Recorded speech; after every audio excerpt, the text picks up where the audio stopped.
Hi, everyone. Thanks so much for joining us here on the Daily Racing Form YouTube.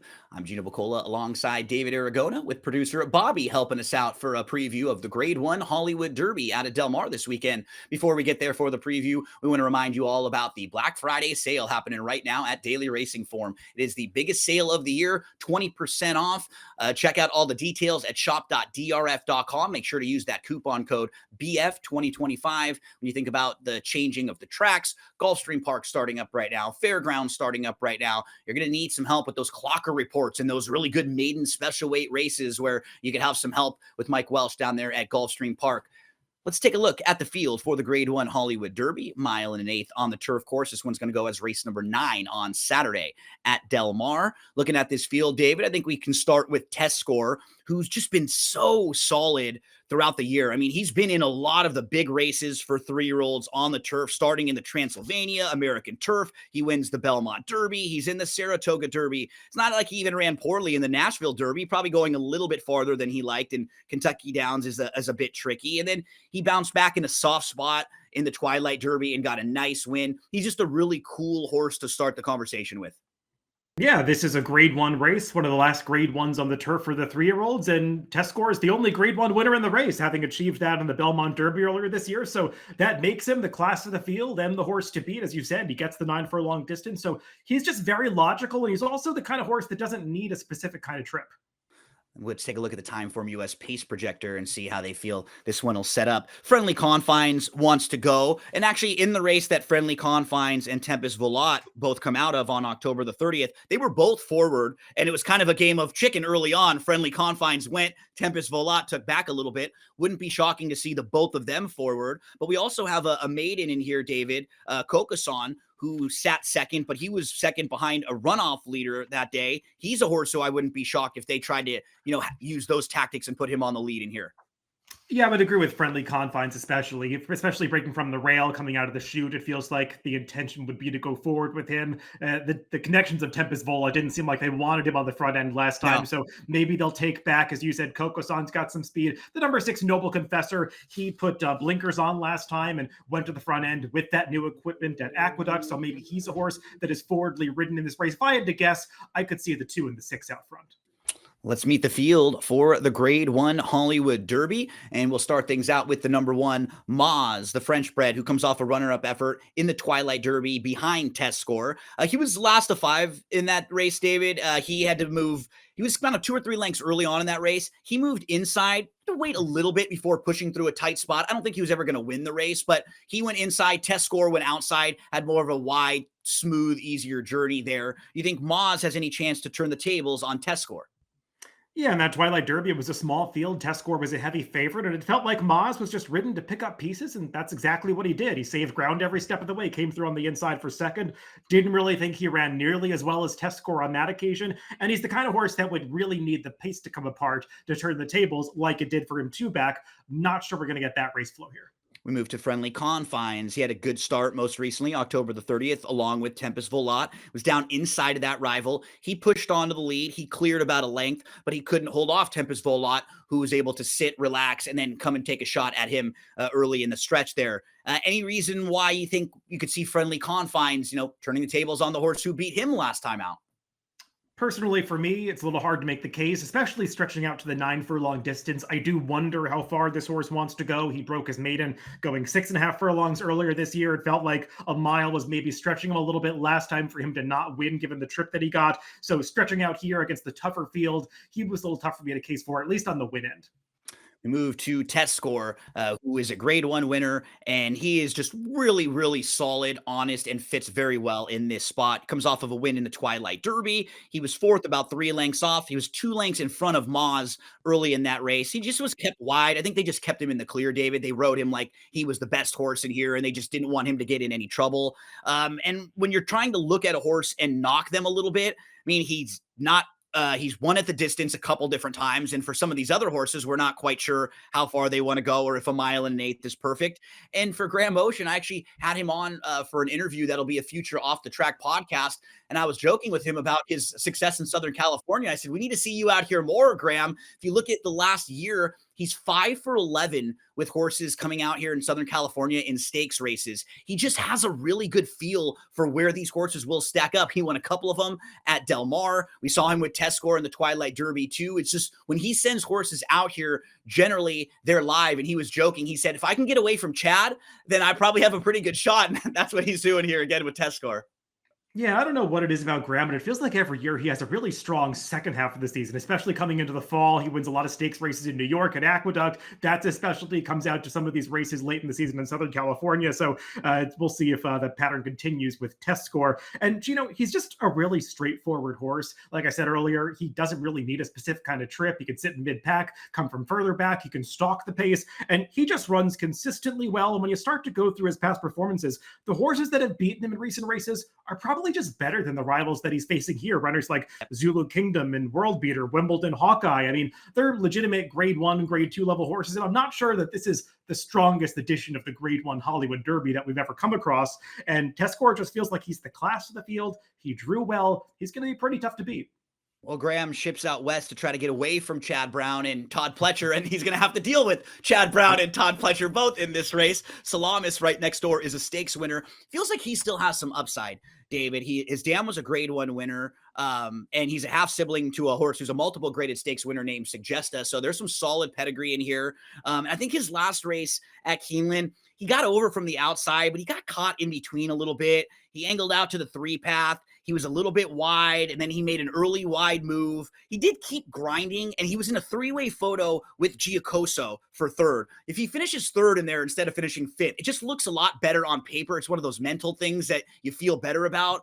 And he's right next to that horse Giacoso, who comes back to win the grade 3 Commonwealth Turf at Churchill Downs last weekend with an 87 Beyer speed figure. I think that race might be a little bit better than his 81 Beyer looks right now when you look on paper at the Bryan Station. And you just got to go 2 back to the Gio Ponte, and you see he's beating a horse named Capitol Hill, who comes back to win next time out with an 88 Beyer speed figure in a first level allowance. I think if you're looking to beat Test Score in here, I don't know how good some of these other horses are, but I do think there's still a chance that Salamis, David, could be a pretty good horse. Yeah, and I completely agree with your trip observations on the last race. And anybody who wants to watch that trip for themselves, you can do so actually with the free PPs that are available for this, with being at the Saturday race of the day. You can watch the replay in Formulator or Timeform US, which you get access to with this race, the Hollywood Derby being the Saturday race of the day. And yeah, Gino, Salamis, he was just wide every step of the way. As you said, finished on even terms with Giacoso, who came back to win. That was a strong field. And I agree about the upside that he showed coming into that race. I'm not really concerned about the added distance for him, especially given the trip that he's likely to get. He can relax and finish. So I think he's a real rival for Test Score. We move to Kokasan, who's still a maiden. He had a fast start. He looked like he wanted the lead, but another horse really wanted the lead on November the 2nd. This guy sat off, and then he made an early move to challenge. He took the lead in early stretch. He opened up 2. He got passed in the final strides by Final Edition. So still a maiden, light on speed figures. Just feels like everything would have to go perfectly for him, either on the lead or getting a trip where he sat and kind of fell into it. Yeah, I mean, in a vacuum, I kind of like his last race because, as you said, he didn't get the easiest trip. He was chasing a runoff leader, had to really dig in once challenged by closers late. So it's the kind of race that would make me want to bet him back against Maiden Company, probably not in a grade 1. We move to Noble Confessor. He's on the improve when you just look at his speed figures, and he's not winning a whole lot of races, but he's always competitive, and he's now finished second in back-to-back graded stakes races. On November the 8th, he actually got the lead by a length. He got challenged by a couple others at the top of the lane. He actually looked done, but he did really try hard battling throughout. He was only beaten neck that day. You go back to the Pilgrim last year. He's not far behind Zulu Kingdom coming out of that race. I chased him a few times, David. He's solid. He's honest. I think it's a good spot for him because, as we said, once you take Test Score out of the race, there's a lot of horses in here who you have question marks about, and they're not all that proven. Noble Confessor, Pletcher, Velasquez team up. What are your thoughts on him? I mean, he's the kind of horse that's a little tough to get overly excited about because you watch his replays and he's always just kind of there. He's getting good trips. As you said last time, I mean, he got passed. He was fighting on to the end. Never looked like he was really going to come back and win the race, but he at least put in a good effort to try all the way through the wire. There's nothing flashy about him, but he's the kind of horse that is probably going to work out another good trip for himself. He's got that tactical speed where he can lead or sit just off another rival. So I won't be surprised when he's in the mix at the end. I just preferred others on top. Cop seems a little light on speed figures. He comes in from Keeneland October the 25th. He hopped at the start. He had a little bit of traffic inside. He got stopped. Didn't really have much late energy in that race. And they'll step him up into stakes off of that effort. He was a winner 2 starts back at Churchill, but that was just breaking his maiden. So it feels like this is a pretty tough group for him. Yeah, it feels like they're just taking a shot at a big price in a race that was not drawing too many horses with actual graded stakes credentials. And yeah, I found not a whole lot to like about his last race. And even going back to that victory too back at Churchill Downs, when you look up that field and DRF Formulator and the PPs of some of the horses that were behind him, that was not a particularly strong maiden special weight. So he's tough for me to build a case for. Then number 8, Tempest Volat, comes off of a pretty good effort. He was forwardly placed. He sat second. He moved to the lead. What I like about that effort is it looked a little bit different than when he went, a mile, a couple starts back, and it seemed like it was a little short for him. So I wonder if the question I have, David, is distance for this guy, because I think he will be forwardly placed. I think he can sit. I think he can pass horses. Do you have any concerns about him getting the mile and an eighth from out wide? I like him going the distance a little bit more than I do the rival that he's exiting the Let It Ride with, Friendly Confines, who we already talked about. That's the horse that's highlighted on the lead here. Tempest Volat is the one that just peeled off the rail and is going to challenge him in the late stages. Gino, I don't love the Tempest Volat never changes leads in this race. You could see he's hanging on his left lead all the way to the wire. Sometimes that attribute makes you a little bit concerned about out of distance, though. He was professional with his lead changes too back in defeat behind Maz, and that was a race that sort of fell apart at the end. So I don't want to be too hard on him for losing ground at the end of that race. He's moving in the right direction. I'm not sure that I think he's necessarily a grade 1 or grade 2 level horse at this stage of his career. So I don't really view him as a horse that's going to necessarily beat one like Test Score, but I won't be surprised when he gets a piece of this. Yeah, I agree with that. We move to Tom's Magic to round out the field. He was in a couple of the Canadian Triple Crown races recently. He finished second in the King's Plate, and then he ends up winning the Breeders. And in that race, in winning, it's come back pretty live. The horse he beat, Borealis Trail, actually won next out as a grade 3 winner now and earned a 90 by your speed figure. It's funny, as us like jaded horse players remember the beats and stuff, David. I liked this horse on King's Plate Day and he got second. And then I liked Borealis Trail on Breeders' Day and he beats Borealis Trail. So I was on the wrong end of old Tom in the last 2 starts, but he's drawn out wide. He's a 3-year-old who's been facing the Canadian runners, and now he's going to face a tougher group in here, an Open Company. I don't know if he's quite this good, but he's in really nice form, and I don't want to knock the last couple races up at Woodbine.